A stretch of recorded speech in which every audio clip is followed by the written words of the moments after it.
à tous, bienvenue dans le forum de Girondins TV. On va refaire l'actu des Marinés Blancs. Et Dieu sait qu'on a beaucoup de choses à dire cette semaine. Alain Baudron à nos côtés. Bonjour Alain. Bonjour Emmanuel, bonjour à toutes et à tous. Ça va bien? Oh oui, très bien. Denis Grandjou, comment ça va? Très bien. Bordeaux gagne, tout va bien. Oui. J'ai vu vos prestations d'ailleurs avec Pierrot Labatte, dernier match de CFA. Ah oui, mais Bordeaux vous êtes passé gagne, un oui. petit peu à côté. Hein. Enfin, moi, j'ai pas vraiment bien joué, c'est vrai, mais c'est surtout les joueurs. 4-1, ils ont perdu contre Mont-de-Marsan. Ouais, c'est vrai, il n'y a pas eu de match, quoi. Malheureusement. Il y a eu match, mais pas match. Bon. Ça va mal pour la CFA, il va falloir qu'ils se reprennent. Allez, on va s'intéresser à l'équipe pro à présent. On va revenir tout d'abord, je vous propose comme premier thème de cette émission, la qualification face à Saint-Etienne. Qu'est-ce que vous avez pensé de cette rencontre? Question large. L'essentiel, la qualification, un grand Cédric Carasso, c'est-à-dire le bon cru 2012, puisqu'il nous avait annoncé qu'il serait en forme jusqu'en juin. Il a une place à gagner dans les 23 pour l'Euro 2012, il y est, et je pense qu'il va y rester sur ce qu'il a montré là. Le sang-froid des tireurs de tir au but au moment où il faut mettre les ballons au fond pour la qualif, et puis Jussier qui nous sort un but encore venu un petit peu d'ailleurs, comme il a l'habitude de le faire une fois par an. J'espère que ce ne sera pas le dernier. Oui, et puis aussi, juste pour un petit bémol, c'est ce but à la fin, alors que bon, Bordeaux, même s'ils étaient en difficulté, ils prennent ce but vraiment dans la 92e 15. 95, oui. Voilà. Là, on se dit, aïe, aïe, aïe, est-ce que les fantômes vont à nouveau surgir? Et puis, effectivement, comme dit Alain, près derrière, heureusement, il y a tout ce sang-froid et notamment ce regard d'Enrique, moi, que j'ai en tête, et c'est lui qui clôt les débats. Superbe victoire, quoi, mais ça a été compliqué. Il paraît que Cinema Pangol s'en souvient de son regard. Oui. On verra ce que la commission décidera, parce qu'a priori, il y a Après, derrière, il y a eu un petit peu de. Ouais, mais il y a moins que ce que l'on dit, ce qui a été dit dans un premier temps. Il y a moins, c'est-à-dire lui dit qu'il l'a un peu poussé. Ouais. Francis Gillot disait sur Gold FM que, voilà, effectivement, il y a eu une petite poussette, mais c'est surtout lui qui a pris pendant le match, et notamment le coup de coude de Cinema Pangol, et qui est resté, puisqu'il y a une photo qui a été faite par le médecin du club sur l'œil ou l'arcade d'Enrique.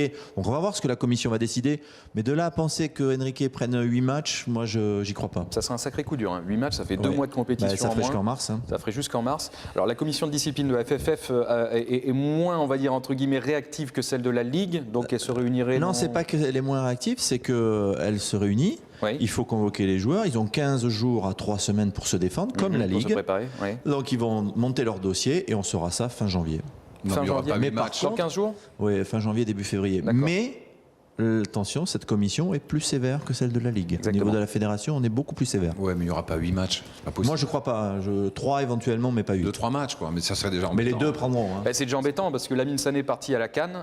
Il va falloir recomposer. Il y a Michael Siani qui est toujours là. Ça sera l'occasion pour Michael Siani d'être réactivé, parce de revenir. De toute façon, il aura au moins 2 ou 3 matchs pour remplacer Enrique, c'est sûr. Donc, s'il est toujours là, parce que le mercato, les rumeurs aussi. Non, mais Siani, il est bloqué là aujourd'hui. Oui, par rapport à ce fait qu'on ne sait pas ce qui va advenir d'Enrique, Bordeaux ne peut pas lâcher Siani. Sané est en partie à la Cannes, puisque la Cannes commence le 21 janvier jusqu'au 21 février, s'ils vont au bout, les Sénégalais. Donc Siani aujourd'hui, même s'il y a un club qui arrive, il est bloqué. Après, n'oubliez pas qu'il y a aussi Vujadin Savic. Oui, mais l'objectif est de le prêter. Parce que Francis Gillot estime qu'il n'a pas le niveau aujourd'hui pour jouer en Ligue 1. Il lui manque des matchs. Un club peut se présenter et demander le transfert ou le prêt de Michael Siani, et dans ce cas-là, on bloque le prêt ou le transfert de Vujadin Savic. Non, je pense que Bordeaux bloquera le transfert de Siani.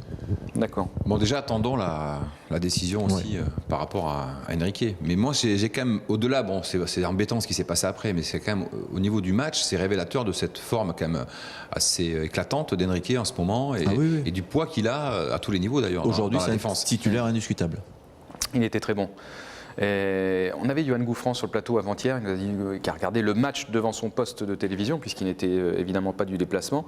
Et il m'a dit, quand j'ai vu Carlos Enrique prendre le ballon pour tirer un penalty, je me suis dit, le coach, il ne veut pas qu'on se qualifie. Donc c'était assez drôle. Et on s'attendait tous à ce qu'il se mette une grosse mine. Hein. Ouais, mais ce qui est étonnant, c'est que Yoann Gouffran devrait se souvenir que Enrique a tiré lors du Trophée des Champions gagné face à Lyon. Et il l'avait mis devant Lloris. C'est vrai. Donc il n'avait pas tremblé. Est-ce que ce n'était pas la dernière séance de tir au but d'ailleurs des Girondins de Bordeaux depuis 3 ans, je crois. Oui, je pense. Il n'y en a pas eu depuis. Non. Non, puisqu'ils ont toujours été éliminés en Coupe de France dans le temps réglementaire, donc non. Mais On a le vécu, but de, enfin juste pour rebondir sur ce que disait Alain, le but de Jussier, on est frustré parce qu'il est tellement beau ce but, il est tellement limpide, on aimerait en voir. On sait qu'il est capable d'en mettre quand même, enfin à mon avis, il doit pouvoir en mettre plus quoi.